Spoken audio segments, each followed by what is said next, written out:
than I do. But I just tell you, the word is spreading because the information is there if you get it. I was backstage in South Carolina debate with Ron Paul, and we were talking just before the debate started. It was the CBS debate where he was given 89 seconds in the first hour. And as some of you know from the statistic, in the last NBC debate, he had 15 seconds more than the moderator, Brian Williams. Isn't that interesting? Brian Williams had almost as much time in the debate as Ron Paul did, who was running for president. But this was the CBS. We were backstage, and Ron Paul looked at me, and he knows my Christian background. He doesn't know that I accidentally gave my tie to the building fund, because I haven't explained that to him yet. But he knows about my background. He said, do you know the only time Jesus ever lost his temper? I said, yeah, I know, the money changers in the temple. He said, yeah, that's right. He said, because Jesus went in there in the temple and he saw what the money changers were doing. And he saw that the people didn't understand it. They were being taken advantage of. And it made him angry. And he lost his temper. Interesting. I wouldn't be surprised if he'd lose his temper today if he saw what we're doing with our monetary system, because there are people, it's not that we're stupid, it's just we have other things to do. We're working. We're trying to pay off our house. We're trying to put our kids through college. We're trying to do things. We don't expect the government to be cheating us. We don't expect our banks to be cheating us. The number one donor to Barack Obama, Goldman Sachs. The number one donor to Mitt Romney, Goldman Sachs. You know, I'm new to this, so don't get mad at me. I'm just going to tell you. 4 years ago, I maxed out to Mitt Romney. I gave the total donation I could to Mitt Romney. So I'm on his mailing list. He doesn't know I moved to Ron Paul shortly after. So I still get appeals for money from Mitt Romney. And you know what I get now? I get these one-page appeals that say, donate here. You click on that bar and you donate. And first he started asking me for the full amount again. And now he's asking for $1. If I click on that bar, I give him $1. And for $1, I enter this raffle where he'll fly me to be with him on the airplane and have dinner with he and his wife, and I get to go to this hotel and everything. I enter this raffle for only $1. Now, I'm part of a presidential campaign, and I know what that cost him. It costs him $8. So if I click on that bar and I donate him $1, he's going to lose $7.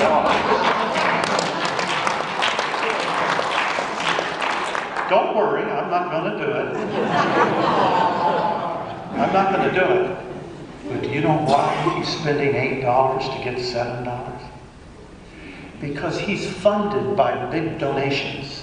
And when he turns in his FEC report, it's an embarrassment that small donors aren't supporting him around the country. And in order to get small donors like Ron Paul, they do what they do with every other problem they want to fix. They throw money at it. So they say, we need small donors. Okay, well, are you willing to spend a few $1 million? We can get some small donors. Here's how we'll do it. So they throw a few $1 million to get some small donations. They lose money to get some, only a government person would think like that. They lose money to get small donations so that when the FEC report comes in, their stooges on network television can say, well, Mitt Romney has a lot of small donors. He sure does. He paid through the teeth to get those small donors. With Ron Paul, we get them free. Our small donors come free. Our small donors are the U.S. Army, the U.S. Marines, the military. Who was the guy that walked in your office today, Adam? He was an interesting guy. Oh, he was in flames. And he's a U.S. Marine was his name. And he was a U.S. Marine, and which group did he work for? He was telling us about. It's pretty exciting stuff. I forget the number. Yeah, but he was working for some special unit that in the oh yeah, they went to the USS Cole. This was the unit that was sent in immediately there. He was describing all these things he went through, and of course he supports Ron Paul. You know, the military supports Ron Paul. That's another subject. Anyway, so I want to make sure I get moving here. I sure don't want to talk as long as I'm preaching. Let's see. So. Oh, the American Dream. I was talking about the American Dream. And by the way, I can give you proof of media bias. Statistical proof of media bias. And next time I'm on a show, I'm going to try to squeeze this in if I can. The Washington Post ABC poll, the most recent one, shows that only 8% or 9% of the registered Republican voters believe that Ron Paul can beat Barack Obama. The NBC Marist poll shows that 9%, it's taken a week later, of the registered Republicans in America believe that Ron Paul can beat Barack Obama.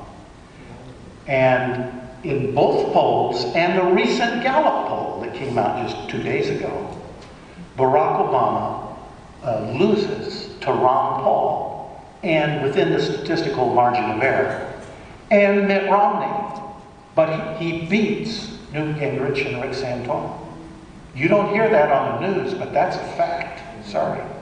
So what that is proof, statistical proof, that the news media is biased.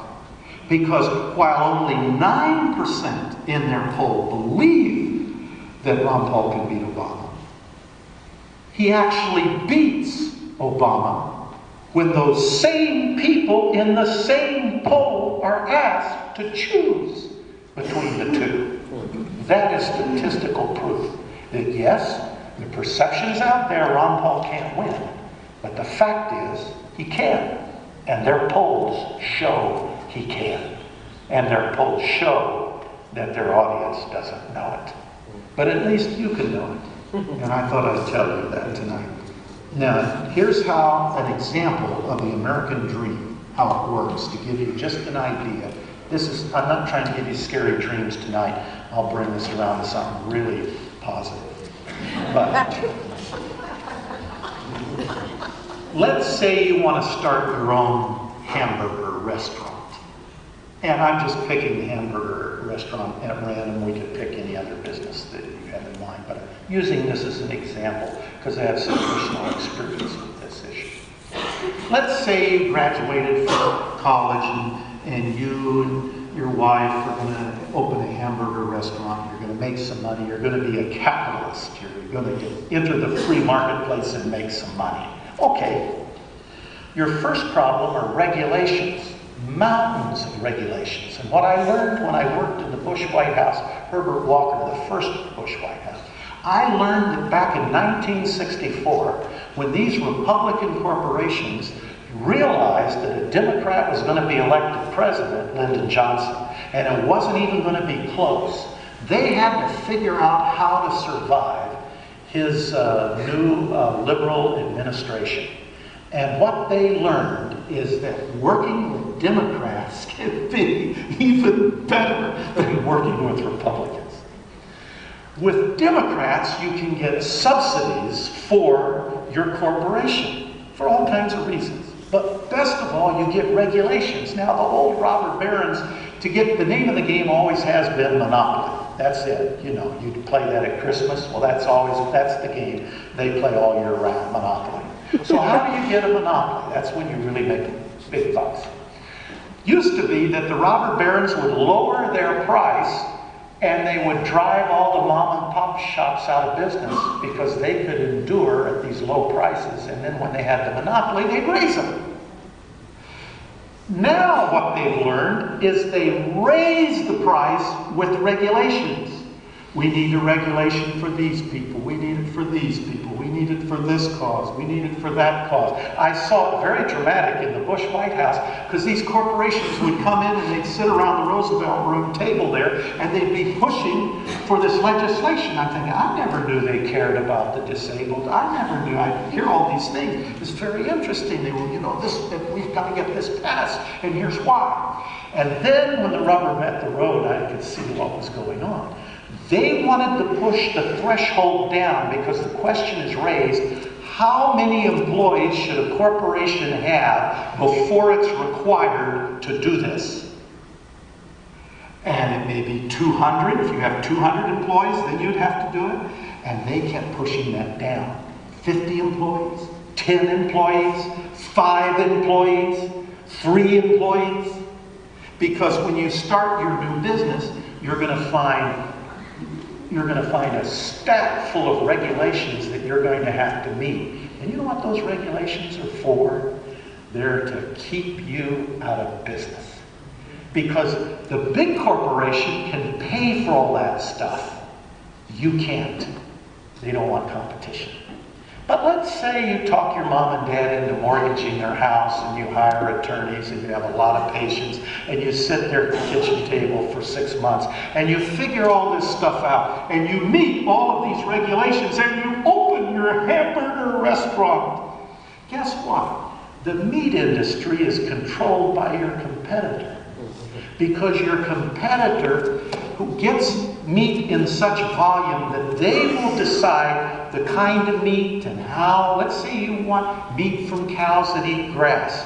You're not going to get that. You're going to get meat from cows who have a hole cut in their intestines so the vet can scrape all because they're fed corn, because it's fatter and easier and better. And you're going to get that kind of meat. You can look all this up. You ever wonder why the major meat manufacturer in the United States quit selling meat to Costco? Not anymore, but for a period of time. You can Google this and read it yourself. Because the meat buyer at Costco was testing the meat for E. coli. And the major manufacturer of meat in America said, if you don't stop testing the meat, we won't sell it to you. And they stopped selling it. And there was a lawsuit, thank God for lawsuits, and it became public, and we can all read about it on the internet now. Doesn't that make you feel comfortable? So when you see Chris Matthews on TV and he laughs at Ron Paul and he says, "Oh, Ron Paul, if he were in power, there'd be no FDA, I don't want to eat contaminated meat." He doesn't know it, but he's already eating contaminated meat. And if Ron Paul was president of the United States, the meat would be like the post office. There'd be UPS, there'd be FedEx, there'd be people would spring up all over the place and put their stamp on meat. They would inspect how the meat is produced and processed. And when the public found a favorite source of meat that they felt was nutritional and was free of some of the bacteria and viruses, they would buy that meat, and the competition would flourish just like it does in the private sector anywhere else. But what happens is the major meat company gives a donation to the presidential candidate, Republican or Democrat, and the presidential candidate appoints someone to the agency that regulates the meat company. And that regulator, when he or she retires, gets a job back with that meat company again. And it's a revolving door, and like everything else we're talking about tonight, it's corrupt. Now that's where you get your meat.